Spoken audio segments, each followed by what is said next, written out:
साध संगत जी, प्रेम से कहना धन निरंकार जी। एक नई साखी के साथ स्वागत है आप सभी का आपके ही अपने चैनल पर। साध संगत जी, आज जो साखी मैं आप सभी के लिए लेकर आई हूँ, हो सकता है ये साखी कुछ लोगों को पसंद ना आए, लेकिन ये जो भी है ये आज के समय की सच्चाई है। चलिए सुनते हैं आज की ये साखी। साध संगत जी, ये बात उन दिनों की है जब रेखा अपनी बहन मेघा की ननद की शादी में गई थी।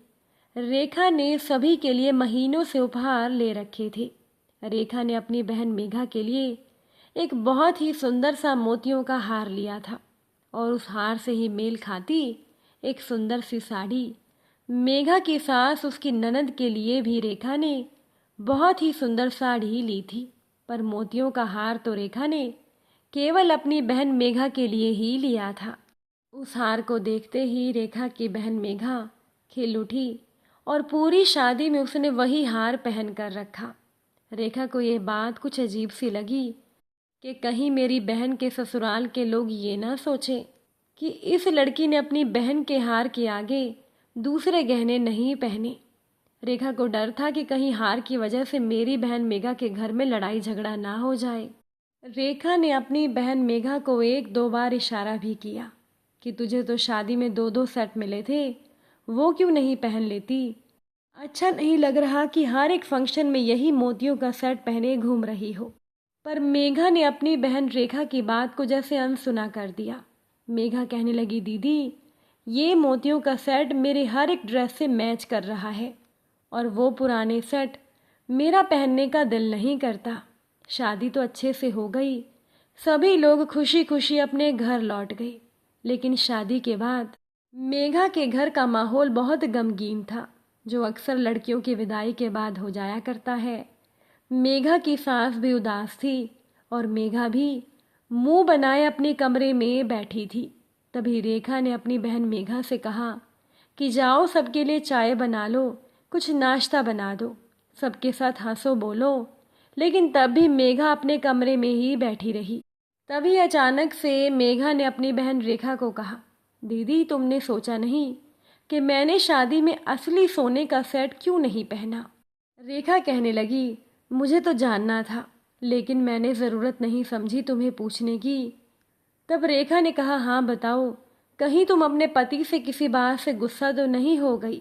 मेघा ने कहा, देखो दीदी, मुझे मेरी पति ने शादी में खरीदारी के लिए 25,000 रुपये दिए थे। मैंने अपने लिए एक लहंगा खरीदा, 2 साड़ियाँ और कुछ चूड़ियाँ खरीद ली। अब मेरे पति मुझसे कह रहे थे कि 25,000 रुपये तुमने कहाँ खर्च किए हैं, मुझे उसका हिसाब लिख कर दो। मेघा रेखा को कहने लगी, देखो दीदी, हिसाब तो मुझसे होते नहीं हैं। मैंने भी गुस्से में आकर कह दिया कि मैं भी शादी में असली गहने पहनूंगी ही नहीं, ना ही मैं हिसाब दूंगी। तुम ही बताओ दीदी, क्या तुमने कभी जीजा जी को किसी रुपए का हिसाब दिया है। रेखा सोचकर चुप होकर बैठ गई। अब रेखा अपनी बहन मेघा को ये कैसे बताती कि जो साड़ी रेखा अपनी बहन मेघा के लिए, उसकी सास के लिए, उसकी ननद के लिए लाई थी, उसके लिए रेखा ने अपना खर्चा कितना कम कर दिया था। रेखा को तो 3 महीने के लिए जेब खर्च भी नहीं मिलने वाला था।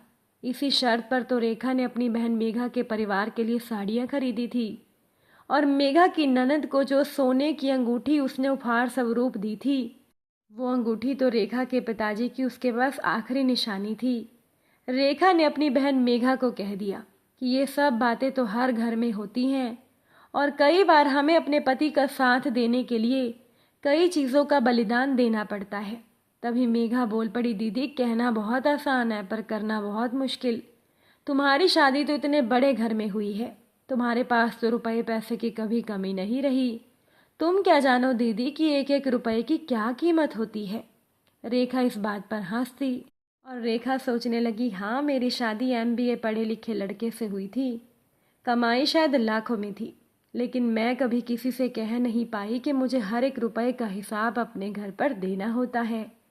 कहने को तो मेरे पति ने मुझे कितने ही क्रेडिट कार्ड दे रखे हैं, लेकिन उनमें से जैसे ही पैसा निकालो तुरंत मैसेज मेरे पति को पहुंच जाता है और मुझे एक एक पैसे का हिसाब देना पड़ता है कि मैंने कब कहाँ किस लिए पैसे निकाले?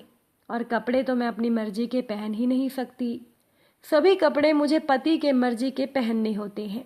फिर मेघा ने पूछा, क्यों दीदी, क्या सोचने लगी? तुमने देखी है कभी पैसे की तंगी? जीजा जी ने तो तुम्हें कितने ही क्रेडिट कार्ड देकर रखे हैं, तुम्हें क्या पता पाई पाई का हिसाब देना क्या होता है। रेखा हंस दी और बोली, मेघा, सब कुछ वैसा नहीं होता जैसा दिखाई देता है।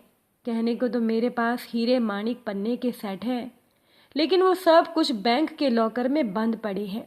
कहीं आना जाना हो तो मेरे पति कहते हैं, क्या ज़रूरत है, तुम्हारे पास तो इतने अच्छे आर्टिफिशियल ज्वेलरी है, असली निकाल कर क्या करोगी? असली पहनकर तो खतरा ही रहता है। सालों बीत गए हैं मेघा, मैंने अपने कोई गहने नहीं पहने। ना जाने वो गहने लॉकर में हैं भी या नहीं, मैं तो ये भी नहीं जानती, क्योंकि लॉकर की चाबी मेरे पति के पास रहती है, जो कभी मुझे देखने को भी नहीं मिलती।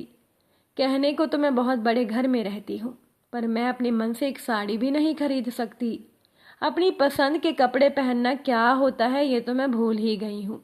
अगर मैंने कभी अपनी पसंद से कपड़े खरीद लिए और वो पहनकर अगर मैं मेरे पति के साथ चली गई तो रास्ते भर मुझे ताने सुनने को मिलते हैं कि तुमने कैसे बेकार से कपड़े पहन लिए हैं, इनका रंग अच्छा नहीं, इनका डिज़ाइन अच्छा नहीं, तुमने मेरी नाक कटा दी। ये सब बातें सुनने से अच्छा ये लगता है कि जैसा मेरे पति कहते हैं वैसा ही मैं करती रहूं। रेखा कहने लगी, मेघा, मैं एक बड़े घर में कैदी के समान हूँ, जो अपने मन से कुछ भी नहीं पहन सकती, घूम फिर नहीं सकती, खर्च नहीं कर सकती, क्योंकि मैं तुम्हें कैसे समझाऊं कि मैं सोने के पिंजरे में कैद एक चिड़िया हूँ। फिर रेखा ने मेघा को कहा, देखो, हिसाब हिसाब होता है, फिर वो चाहे सब्जी का हो, घर गृहस्थी का हो या कपड़े का। अगर तुम हिसाब नहीं दोगी तो सब यही सोचेंगे कि तुमने पैसे इधर उधर किए हैं, और तुम तो ऐसा नहीं सुनना चाहोगी ना। याद नहीं कि हमारे पिता हमें क्या सिखाते थे? मेघा बोली, हाँ दीदी, याद है। कभी भी हमें पैसे के हिसाब किताब में झूठ नहीं बोलना चाहिए, नहीं तो भगवान हमें उसकी सजा देंगे। बिल्कुल ठीक, यही बात याद रखना मेघा। अगर हम बेईमानी से किसी के पैसे लेंगे तो उसके चौगुने निकल जाएंगे। चलो अपना मोबाइल खोलो और उसमें तुम मुझे बताओ कि हर साड़ी का दाम, पर्स का दाम याद करो, सब याद आ जाएगा। मेघा बोलती गई, रेखा लिखती गई। 25,000 में से 24,500 रुपये का हिसाब मिल गया था जो देने लायक था। तब रेखा ने मेघा को कहा, अभी हिसाब कागज पर लिखो और ठीक से जाकर अपने पति को दे दो। पैसे बहुत मेहनत से कमाए जाते हैं, हमें हमेशा उसकी कद्र करनी चाहिए। ये मत समझना कि मैं बहुत बड़े घर में रही हूँ तो मैं पैसे का हिसाब किताब नहीं रखती। मैं पैसे के हिसाब किताब में तुमसे भी ज़्यादा माहिर हूँ।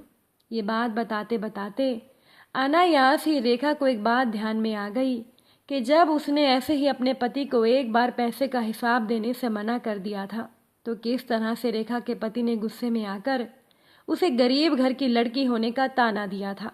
साथ ही ये भी कह दिया था कि वो ज़रूर पैसे अपने मायके वालों को देती है।